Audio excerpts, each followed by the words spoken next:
The best shots in a movie are the ones that connect the cinema to the story and communicate the plot, whether that's using a tripod, a stabilizer, or even simply handheld.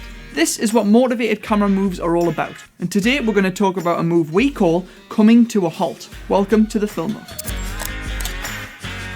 Give your action scenes extra impact with Rocket Stock's muzzle flash and Gunsmoke VFX library RICOCHET. This high caliber pack features over 450 stunning elements. We've put a link in the description. Today we are using a page from the book Master Shots by Christopher Kenworthy.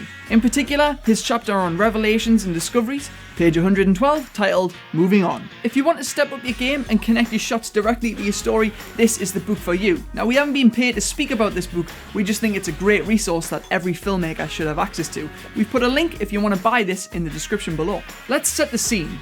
Exterior, back alley, day.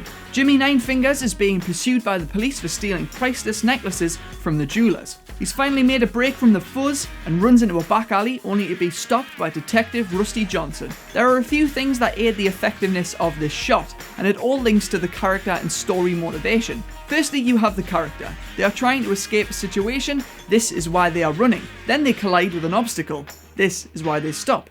The shot type changes during the move. The motivation for this is to convey the best possible story at that particular cinematic moment. We begin with a wide shot, then land in a close-up.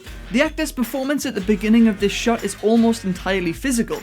They are running and we understand they are being chased. By the time they stop, the performance is in the actor's facial expression. This is why we are landing so close at the end of the move. The performance is now all in the details. The movement of the shot is complemented in two ways. Firstly, the character is moving at great speed. The camera matches this speed and closes in.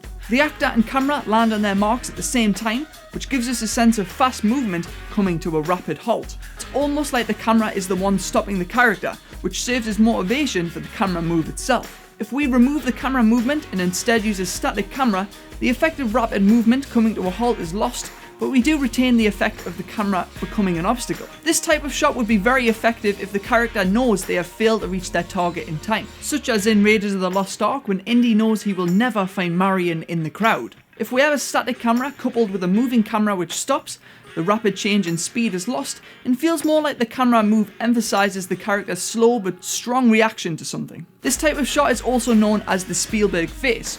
We've added a link to a video on Vimeo in the description below if you want to check it out. It's definitely worth watching. Having 3 versions of this move is a powerful thing. You can make the choice to add or subtract emphasis on certain parts of this move and tailor it to suit your film. The tools you use to achieve this will give you slightly different results.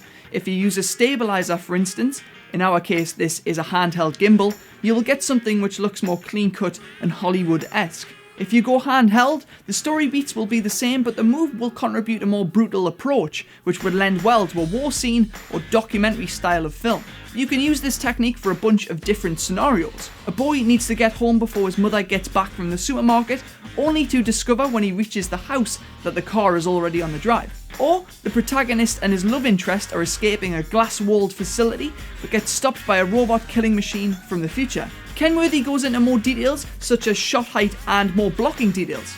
If cinematography and direction is your passion, it's definitely worth picking up a copy of Master Shots. And why don't you vote with your thumbs if you liked or disliked this video? Hit that orange lens cap to subscribe and remember to achieve it one shot at a time.